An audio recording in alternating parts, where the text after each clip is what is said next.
Hello, my sewing friends. My name's Diana, and I am the Wandering Sewist. Welcome to my Friday Sews sewing vlog.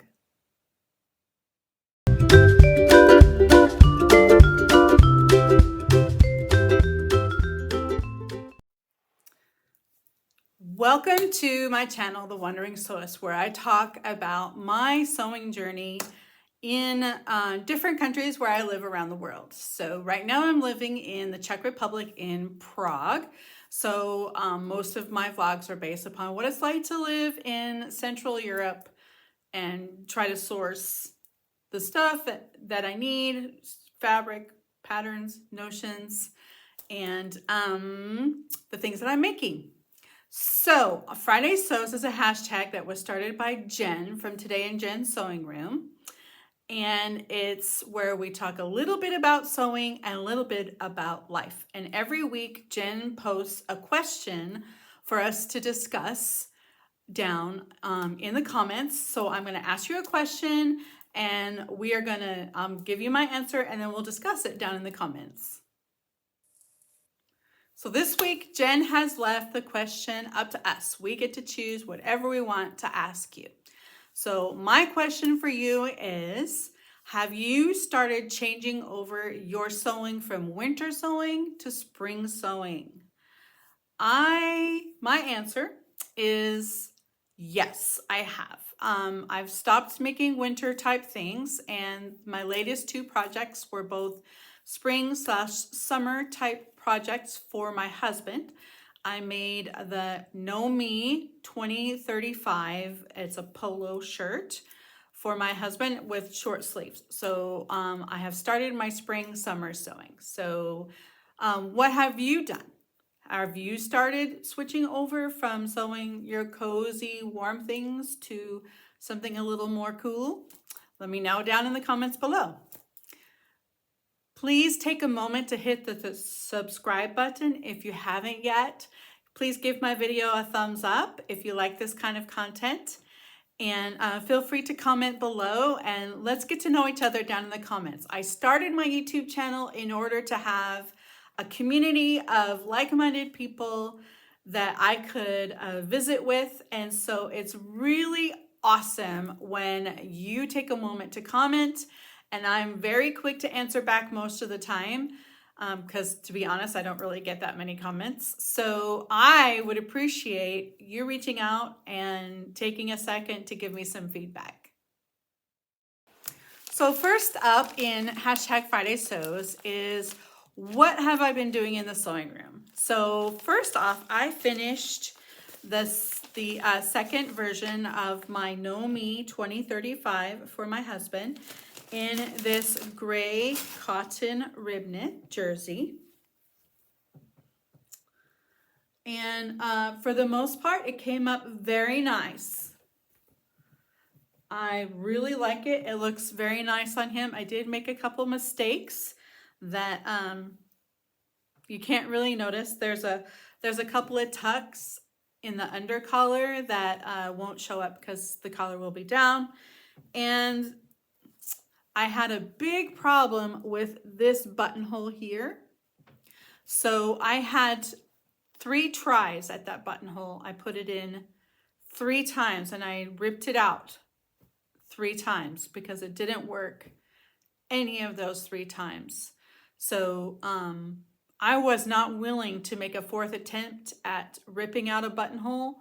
So I just decided to just sew the button through both sides of the continuous lap so that it's attached all the way through. Since this is not a button that my husband is likely to unbutton ever, he's probably will unbutton the first one and the second one just to get it on and off. But this bottom one, I don't think that I have to worry about it. So I just skipped the buttonhole and I just sewed the button through, and I'm calling it done. So this is the final iteration of my husband's shirt. Again, that's a Know Me by Simplicity 2035. So the next thing that happened in my sewing room is I started working on McCall's 8427, which is these cute little barnyard animals that nest inside of each other. And I started working on it because I got my shipment from Hobby Lobby in the United States of all of the supplies that I need to make it. So for the little cow, I got this really cute cow fleece. And then for the little sheep, I got this really soft Sherpa. And for the little piggy is this super soft pink fleece. And they didn't have any brown fleece, but I got some brown flannel for the little chicken. So this brown flannel for the chicken, and then some blue flannel for the little mouse. So you can see each of the little pieces here on the front. There's a little chicken, little mouse. And then to make their faces and details, so like you need to applicate on their faces, eyeballs, nostrils, things like that. So I got some different colors of felt to do the details with. And then I got, for the bottom of the cow, it Velcros on to hold all of the animals inside the cow. So I got some Velcro to do that. And I got some different colors of ribbon for the details, like for the cow's tail. And these are for the wings on the chicken, because the wings on the chicken have the little ribbons. And then I need to do some embroidery details. So I got some embroidery to do, like this is for the mouse, because the mouse is holding a little heart. And then I need to do some embroidery for the nostrils and things like that, the little mouth here. So I got some embroidery thread to do that. And then I started cutting out my pattern pieces. And there are 28 pattern pieces, and most of them are tiny. It took me an afternoon to cut them out, and a lot of them are you cut it out, but then you also have the smaller pieces inside that acts as a guide. For example, this is like part of an eyeball. So I thought what I would do is I have some clear plastic template type of material. I thought I would just trace these out on the clear plastic to make it easier to trace them out on my felt fabric. So I think that's what I'm gonna do. And it'll make it a lot easier when I need to trace them out to do that. So I'm hoping to have at least the cow prepared to go to do a live stream to construct the cow this Saturday, as in tomorrow. But I may not. So if you don't see a live stream scheduled, then I wasn't able to get the cow ready because it's already Friday, and I just don't know if I'm gonna have the time to get all the little pieces of the cow ready. I did already start cutting it out. So I have some of the pieces cut, but I'm not even close to ready to start constructing the cow. So if I don't get there, then I will not schedule the live stream, and I will work through the week to get all of the little animal pieces prepped and ready. And then we'll do a live stream next Saturday night where I will construct as many as I can in the amount of time of our live stream, which I tried to keep to about an hour. So next, I want to talk to you a little bit about pattern organization. So I'm on a mission to make it easier to access my patterns and to see what I have. So I have previously been trying to store my patterns just in plastic sleeves. And the problem I'm having with that is that I can't really, I don't remember what I have. I'm at a certain age, I have that brain fog.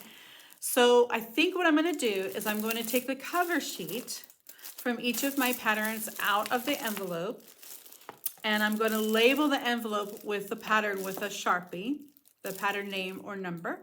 And then I'm going to put the cover sheet in a, like a 3-ring binder. And then I'm going to put I'm gonna put the rest of my pattern in the envelope. And I didn't have a lot of these plastic envelopes. These are just left over from kids' projects. So I went to the local big box store and I bought a whole bunch of these these envelopes to hold my patterns. And these would be easy to just stand up on the shelf.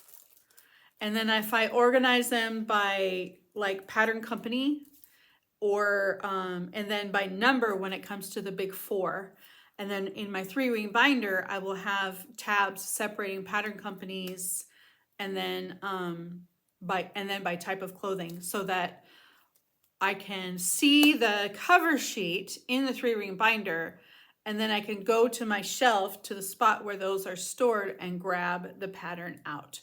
So I'll be able to see all of my patterns in the 3-ring binder and be able to just flip through it like you do in the pattern catalogs at the fabric store, and not have to worry about the big, thick, all the pattern pieces in the same envelope, in the same like plastic sheet as the cover sheet, or if it's one of the big 4, the pattern envelope. So I'm trying to create a system where I can see all of my patterns, so I can browse through them, figure out what it is I want to do, and then access all of my pattern pieces easily. So that is my mission. It's going to take a little while to get it all organized, but I'm sure I'll get it done. So that's pretty much it in the sewing room for this week. And then for life, so what happened with life this week? I got 2 massages. My husband surprised me with a spa day on Monday, and I was able to go to this beautiful hotel, and it's a hotel that was built in the 15th century here in Prague, and it was originally built as like a convent hospital that was attached to Prague Castle by tunnels. And so the inside is the architecture is just beautiful. And there's frescoes painted on the walls, and the ceilings are, those cross-hatched, arched, beautiful cathedral-like ceilings. It's just a beautiful hotel. And so I had a sparkling morning, which means I had a breakfast with Prosecco. And then I went down into the revamped tunnel system is where the spa is. And so they expanded the tunnel system, and they put a beautiful spa down there with an in-ground tiled pool with a sauna, wet sauna, dry sauna, and then all of the amenities down there. And I had a full body scrub, and then I had a body wrap, and then a full body massage and a facial. And it was amazing. I did have a bit of an emotional response, which I was expecting. If you know my story, then if you know why I would have an emotional response. But it passed, and I felt a lot better afterwards. So that was a good thing. And I talk more about that on my other channel, More Than Just Survive. I'll link it here if you would like to go and see. But the massage was amazing. The morning was amazing. And I came home and I felt so peaceful and serene and relaxed. And I feel a lot more positive this week than I have in a while. And then I also had a second massage yesterday, Thursday. I have a dear friend here who is a massage therapist, and she's trying to help me work through some of the things that I'm trying to work through. If you know, you know. If you know my story, then you know. Rainbows mean a lot, and my angel bracelet. If you know my story, then you know what I'm trying to work with. And so she is trying to help me work through this stuff with various types of pressure points and massage and things like that. So I had a very nice session yesterday, and I felt very relaxed and very good when I came home. So yeah, it's been a very, very nice week to get massages. So I'm feeling nice and loose, and I've been doing my physical therapy exercises. It's like a yoga flow for 15 minutes. And then there's a whole lot of like flexibility and stretching. So I'm feeling pretty good right now. Unfortunately, I've been on a solid weight gain since I moved to Prague in June.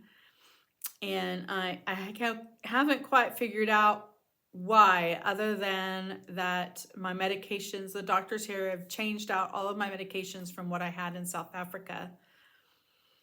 So I don't know. I'm not walking as much as I did in South Africa. That could be it. So who knows? But I'm trying to play detective and figure out what is going on there, and trying to get back down to where I was when I first moved here. So it's a never-ending mission of health, isn't it though? Do you find that you are always constantly working on your health? Let me know down below if I'm not alone.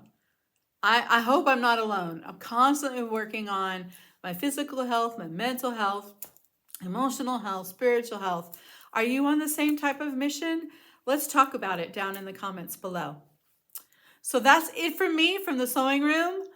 I hope you have a fantastic weekend with lots of time to sew something beautiful. Bye.